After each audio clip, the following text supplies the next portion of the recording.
Homelessness 2.0, day 82. You turn on the fan real quick.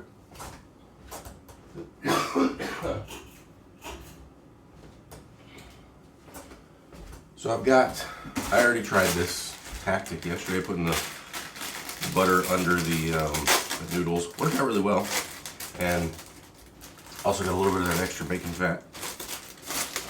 So I've got not only some extra bacon fat, but also that like combo of like chicken fat, bacon fat, butter. So it's like just add extra fat. So why not?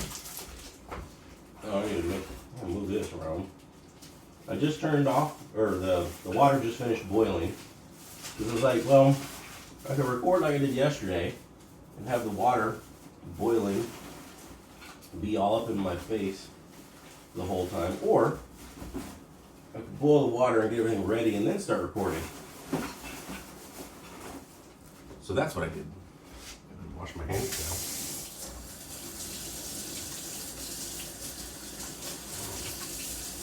now. Also, it only took me until now to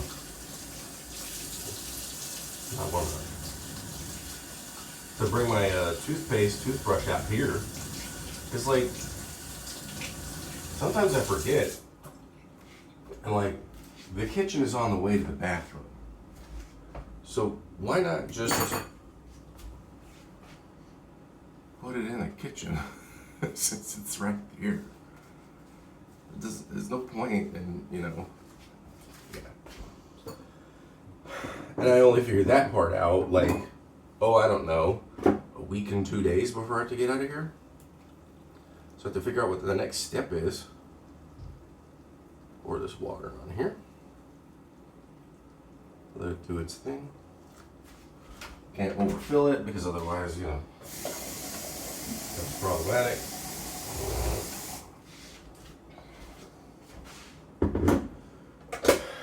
So I have actual things to do today. Well, I have I don't know things. But I need to go to Rite Aid and I need to get my prescription because we changed my medication back over to Prozac instead of Paxil. Because Paxil just didn't feel like it was doing anything for me, and to be honest, to be really honest, to be TMI level honest,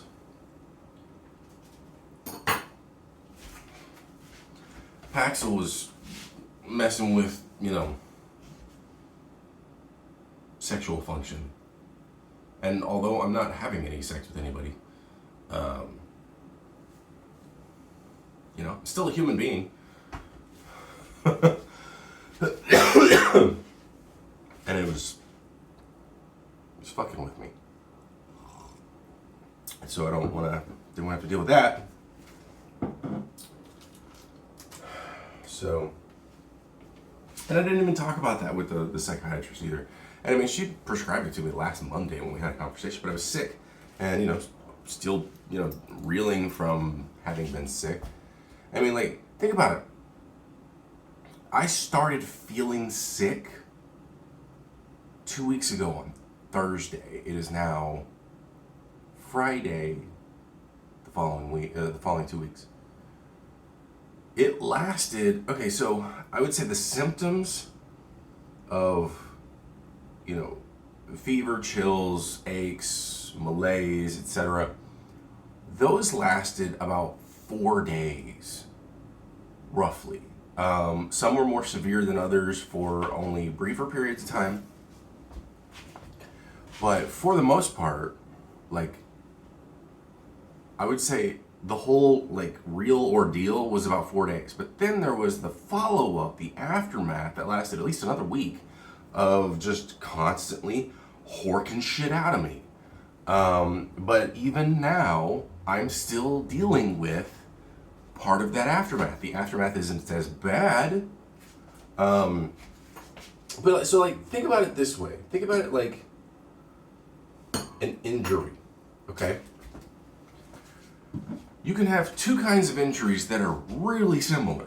In fact, there's an analogy that I use on a regular basis when it talks about when you need to take care of yourself, especially when you're in a bad situation, and if you ever needed to take care of somebody else while you were in that bad situation. So, if, let's say, you and somebody else at the same time both got a part of your leg cut off. You got your foot cut off, and they got their leg right above the knee cut off. Who do you treat first?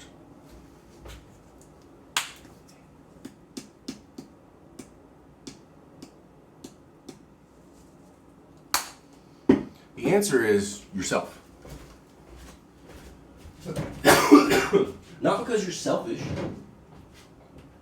not because you don't care about the other person, but pragmatically speaking, you treat yourself first, because your injury, although grievous, is less severe.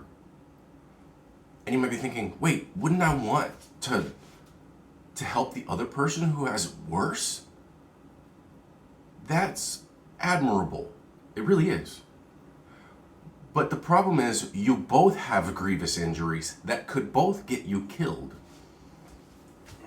In fact, if you started working on the other person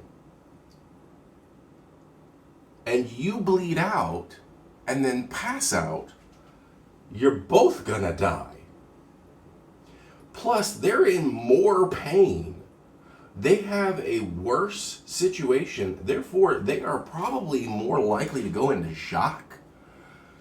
So if you pass out in the process and maybe successfully help them, they could still go into shock and die while you bleed out and die.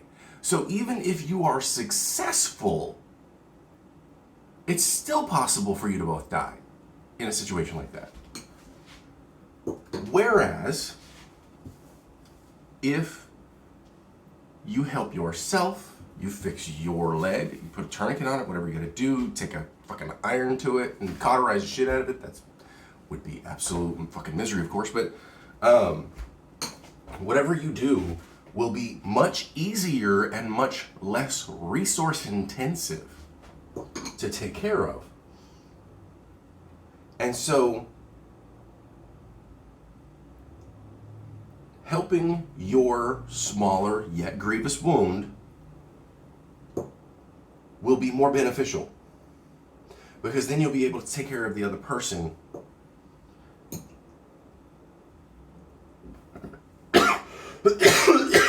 despite your, pain and everything else that you're in. But you'll be better able to provide longer term care to yourself and the other person. In a situation like that. Now, what does that have to do with COVID or anything? Well, I'm trying to figure out how I got there in the first place. And since I don't have another person to prompt me, I can easily just go off on a tangent and forget. But severity of illness can matter. And, if it affects everything. It affects all the things. I really wish I had brought that up. Damn it. But, so anyway, I've basically been out of commission for 2 weeks. I haven't really been able to do anything. And because of that, all of my plans and stuff have been shifted. Oh, well, okay. Now I remember. So, we're dealing with damage, and we're dealing with repercussions of the damage. So when you have something that is more grievous, it's going to take longer to heal, for one. But even when it's technically healed, there's still going to be it's like, okay, it's going to take longer to attempt to mitigate whatever the problem is. So with the leg cut off, it's going to take you longer to make sure that person doesn't fucking die. It's going to take more effort, it's going to take more resources, it's going to take more time to ensure that that person with that part who lost their leg just above their knee it's going to take longer to ensure that they are stable and alive. Okay. Then, depending on so many other factors, there may be other extra care that's necessary. You're going to have to replace bodily fluids in a situation like that. You're going to have to replace blood. They've lost a lot of blood. You need to give them blood or they're going to fucking straight up die. So once you do basic first aid to make sure they stay alive, then they're going to need additional care to ensure that they don't die from, blood loss and various other things. You have to stabilize their temperature, because one of the things about blood loss is blood is your radiator fluid. It's one of the things that helps keep your body temperature at an appropriate range. And so you're going to have all that extra time and care with regards to aftercare and the like. And you're going to have to make sure you maintain their vitals and make sure that nothing's going on with them and blah, blah, blah, blah. Well, COVID, compared to, let's say, the flu or the cold, is worse. It's the got your leg cut off situation. Some people die from it. Some people either don't get the proper help, or despite the help, they still manage to succumb. That can happen if you get your leg cut off. Some people are mildly inconvenienced, although, granted, it's COVID, it's not literally getting your leg cut off, so, that's kind of where the analogy kind of falls apart. But that mild inconvenience can still cause a chain reaction of problems in life. Nobody would want me to be doing a job where not only do I sound like this on a regular basis, but then I'm horking up fucking phlegm all the time.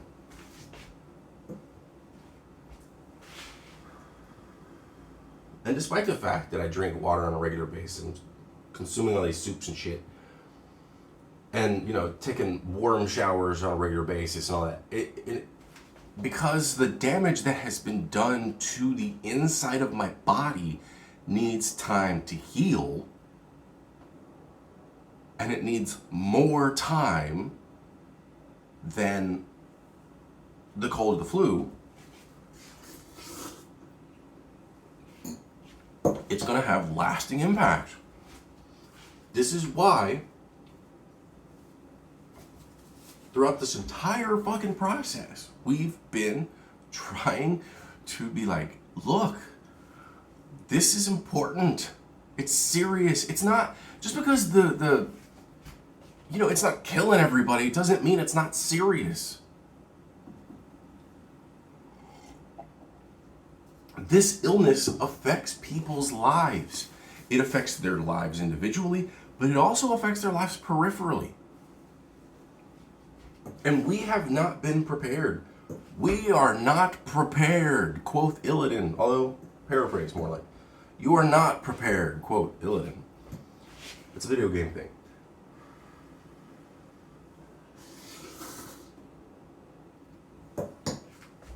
And because we have not been prepared, it has been devastating to us. And because we aren't prepared and so many other countries aren't prepared, the countries that are prepared are also getting fucked over. Because they're doing the right shit, but because we can't get out, we didn't have our shit together. America and anybody else who approached it similarly. We helped let it spread, we helped let it mutate, and it helped devastate our world. Our irresponsibility to the rest of the world and our people helped cause global devastation. Because now we have a more virulent, more damaging, although not nearly as deadly as it used to be, illness that's propagating and is now endemic to planet Earth.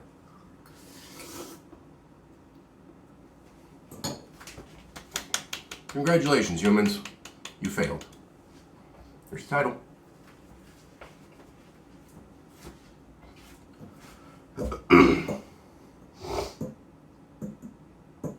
It's problematic. And anybody with foresight, critical thinking, understands that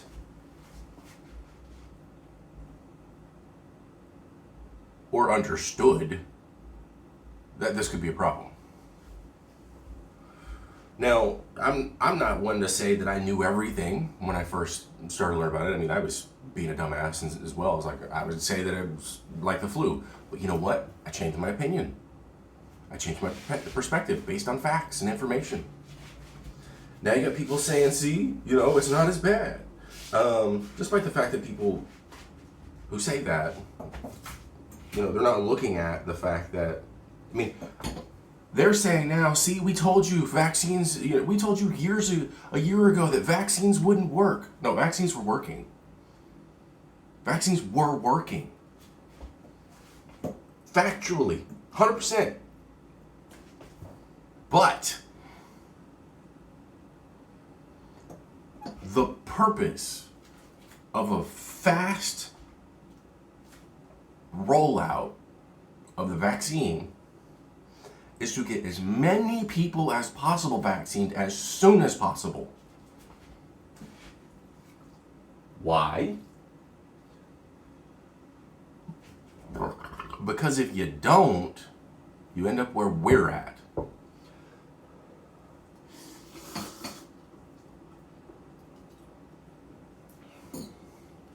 Which is in a position where an insufficient number of people are vaccinated, so they can then allow proliferation, infection, and mutation.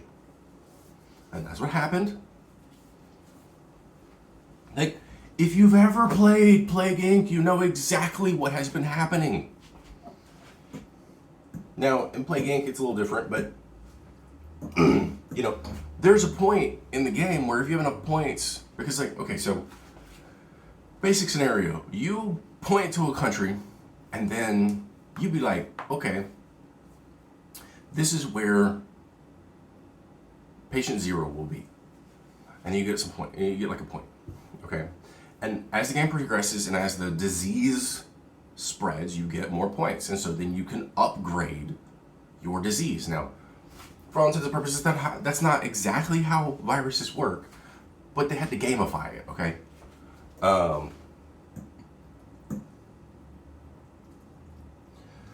And it allows for strategy and allows for, and there's various difficulties and stuff. Like I said before in a previous video, one of the difficulties is, easy is where people, hug each other on a regular basis, don't wash their hands, and they just basically ignore medical science. Oh, funny.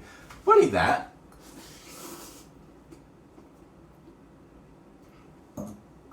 Diseases have it on easy mode in this world, for the most part.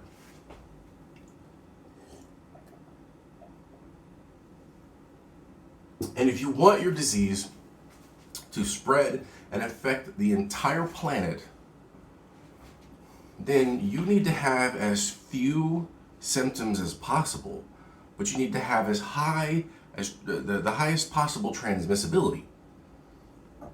So, I play it on easy because it's more fun that way, and it also means I have a better chance of killing the whole planet in possibly a year. And so, and because I have and there's various upgrades and stuff that aren't overly realistic, but the thing is that having played it enough, you get an understanding of how at least the basics of it work. Again, I'm not an epidemiologist. Ooh, that felt good.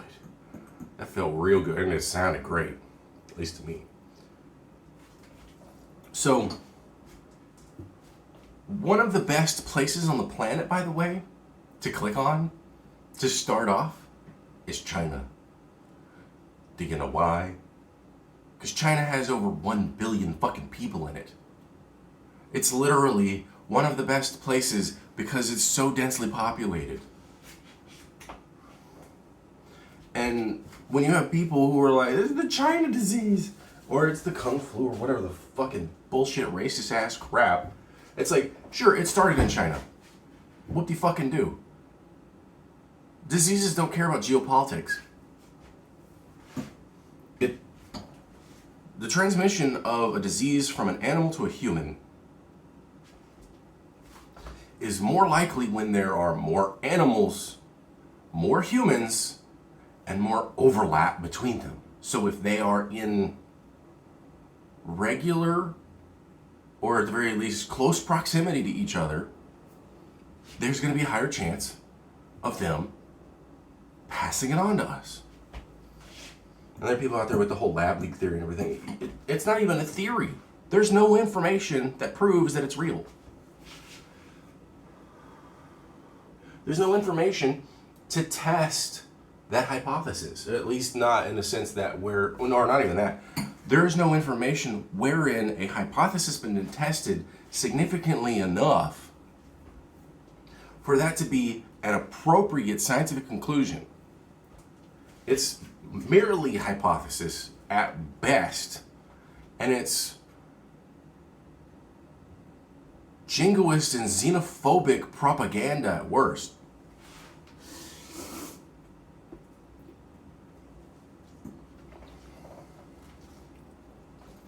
Because you're basically saying that the Chinese are incompetent, or that they tried to harm us, or something bullshit like that.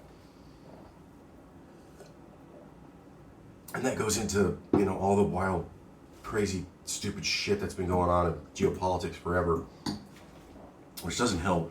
I mean, we're fucked. If you've ever heard of the great filters, we're fucked. We're not getting anywhere. I'm honestly surprised that we didn't blow each other up in the Cold War, especially because of the circumstances. Like the dude who basically said, no, we're going to check on this before nukes got launched. Humankind was literally one thought away from being destroyed. I can't remember the exact circumstances, but there's a scenario that played out where somebody believed a certain thing, and they were in the process of launching nukes. When I say in the process, it doesn't mean they actually did, because otherwise I would have said they had launched them. I would have used past tense. And the process is, talking to the right people, turning the right switches, blah, blah, blah, stuff like that. And I believe it was a Russian general who was like, hang on a second. And decided and learned through facts that no, the initial information was not appropriate to a nuclear strike.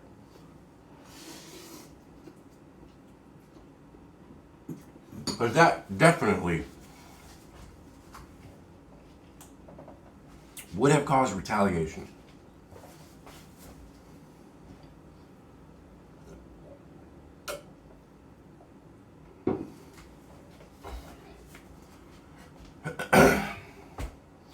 The point of all this is that despite the fact that humans have been around for hundreds of thousands of years, we still can't get our shit together. And sure, a lifetime really isn't it's just a blip. But if you can barely get your shit together in a lifetime, it's like when... So there's this video from John Green, the Vlogbrothers. And I don't remember exactly what the title was. I wish I could. I'll try to remember and then post and pin it. But I think it's something along the lines of how you spend your days is how you spend your life. And it's true. Because if you spend every day doing the same thing over and over and over and over and over again, and you do that for years upon years, that's how you spend your life.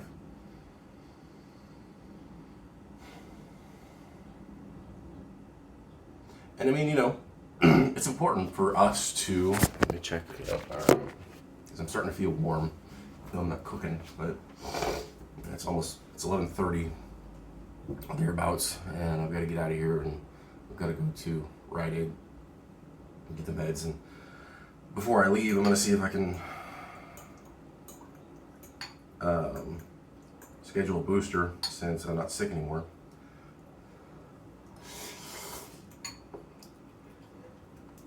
But that same principle of how you spend your day is how you spend your life can also be extrapolated to humanity as a whole. If day to day we have not improved upon things, then that is how we are spending our lives, is not improving upon things. Oh sure, we have certain kinds of improvements, but if we do not, as a species, improve our behavior, then we aren't going to be any better than what we were 100 years ago, 200 years ago, 300 years ago, etc. It's no wonder that we think that an alien species, if they were to ever make it to Earth, would behave in a certain way, because we do it.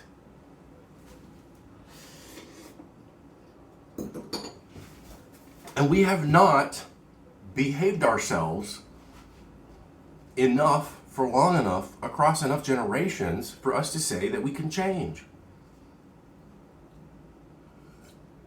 We don't have a basis or a metric of humanity to compare to beyond our warring, vitriolic, tribalistic bullshit behavior.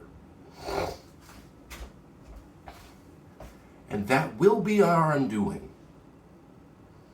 You might look at 70 years ago, or not 70, but you might look at 50 years ago, 1970s, and say, hey, they were talking about global warming and the greenhouse effect, and we're still alive now. And they were talking about it 40 years ago in the 80s about global warming and the greenhouse effect and the hole in the ozone layer, and we're still alive now. And so on, and so on. Oh, hey, Al Gore put out this movie back in the early 2000s, and he was talking about the devastation of the world. And look at it, we're okay now, blah, blah, blah. And then, on top of that, they'll say, not only that, but not only are we still alive now, but look at these hypocrites who have these, vast swaths of land that have massive carbon footprints. And what they're doing isn't saying that these people are being hypocritical, we need to call them out on it and do something about their carbon footprint so that we can improve our way of life for the future. No. What they're saying is, look at these hypocrites. They obviously don't believe what they're saying. The problem isn't actually what it is. They're basically lying. And so we shouldn't do anything about anything. And that is a problematic point of view, because we are literally in the process right now of the effects of global warming and climate change overall. We're in it. We're in it now. When every year is the hottest year on record, there's a problem. When there's bleaching in the fucking Great Barrier Reef and it doesn't look nearly as beautiful as it did a decade ago, well, there's a problem.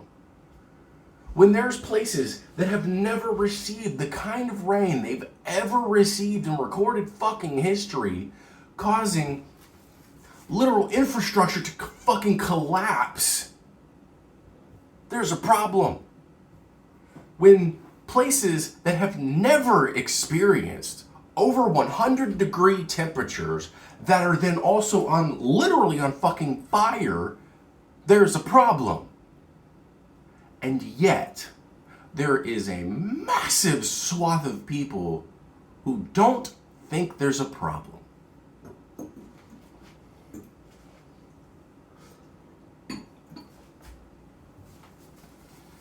The one thing I say to anybody, whenever I get a chance, which obviously isn't often because I tend to spend time in my echo chambers like many other people. And then also when I do attempt to go to places that are not my echo chamber, I end up effectively being banned from that echo chamber because I'm not there to be part of their echo chamber. Which in of itself is just another problem. The thing that we need to think about is it doesn't matter why. No, that's not even it. And others have said it more eloquently and better and more concisely, but why shouldn't we just take action to improve our world?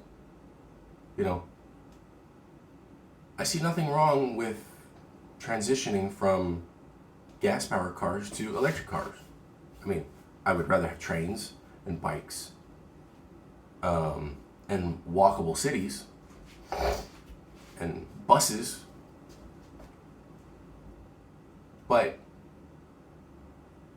And so we should do things that incentivize reducing our emissions overall, not just individuals, but also those of massive corporations who are, for all intents and purposes, the main source.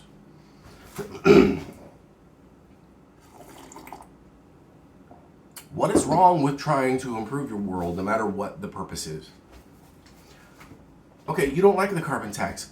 Fucking let's do this anyway. But see, the reason why we put in carbon taxes is because they won't fucking do it anyway unless there is incentive or disincentive.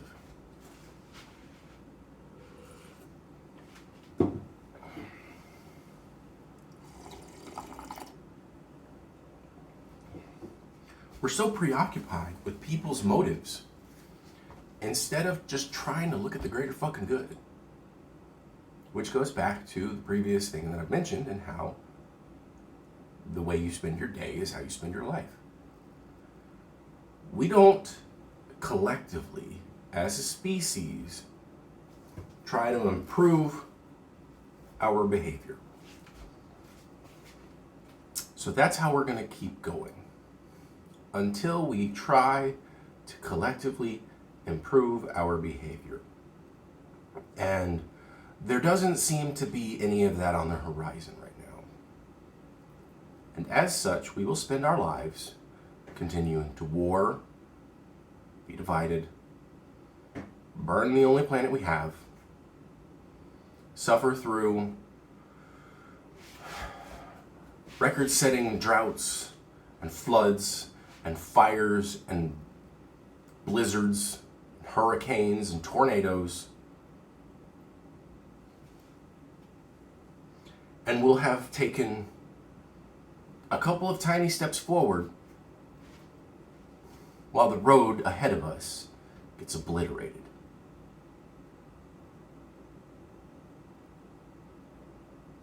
Have fun.